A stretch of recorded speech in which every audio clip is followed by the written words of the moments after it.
టాలీవుడ్ లో తాజాగా కొత్త భామలు ఎంట్రీ ఇస్తూ అందంతో పాటు అభినయంతోనూ మెప్పించేందుకు పోటీ పడుతున్నారు. ఇప్పటికే స్టార్ హీరోయిన్లు ఉన్న ఇప్పుడు రాబోయే సినిమాలతో రుక్మిణి వసంత్ మరియు భాగ్యశ్రీ బోర్సే అనే ఇద్దరు నటి మధ్య గట్టి పోటీ కనిపిస్తోంది. భాగ్యశ్రీ బోర్సే హావా, మిస్టర్ బచ్చన్ అనే సినిమాతో రవితేజ సరసన టాలీవుడ్ లోకి ఎంట్రీ ఇచ్చింది. ఆ తర్వాత వరుసగా అవకాశాలు అందుకుంటూ ముందుకు వెళ్తుంది. త్వరలో కింగ్డమ్ సినిమాలో విజయ్ దేవరకొండ సరసన కనిపించబోతుంది. అలాగే రామ్ తో ఆంధ్ర కింగ్ తాలూకా అనే సినిమాలో కూడా నటిస్తోంది. గ్లామర్ షోలో కూడా వెనక్కి తగ్గని భాగ్యశ్రీ సోషల్ మీడియాలో కూడా చాలా యాక్టివ్ గా ఉంటుంది. దుల్కర్ సల్మాన్, రానా కలిసి చేస్తున్న కాంతా సినిమాలోనూ భాగం. రుక్మిణి వసంత్ రైజింగ్ సప్త సాగరాల సినిమా ద్వారా పేరొందిన కన్నడ భామ రుక్మిణి టాలీవుడ్ లో బేస్ ఏర్పరచుకుంటోంది. గతంలో నిఖిల్ తో ఓ సినిమా చేసినా పెద్దగా గుర్తింపు రాలేదు. కానీ ఇప్పుడు ఎన్టీఆర్ హీరోగా ప్రశాంత్ నీల్ డైరెక్షన్ లో తెరకెక్కుతున్న డ్రాగన్ సినిమాలో నటిస్తుంది. ఇది ఆమె రేంజ్ ని పెంచే అవకాశం. ఇంకా మరో తెలుగు సినిమా గురించి కూడా డిస్కషన్ లో ఉందంటూ టాక్ ఉంది. ప్రస్తుతం తమిళంలో కూడా సినిమాలు చేస్తూ టాలీవుడ్ లో తనకుంటూ ఓ గుర్తింపు తెచ్చుకోవాలని చూస్తుంది. ఇద్దరి మధ్య ఫైట్ ఎవరు ముందంజలోకి. భాగ్యశ్రీ కింగ్డమ్ సినిమాతో, రుక్మిణి డ్రాగన్ సినిమాతో టాప్ లీగ్ లోకి రావాలని టార్గెట్ పెట్టుకున్నారు. ఇద్దరికి వరుసగా crazy offers వస్తుండడంతో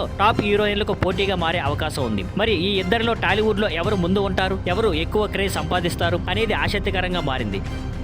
thank you for watching. Please like, share and subscribe.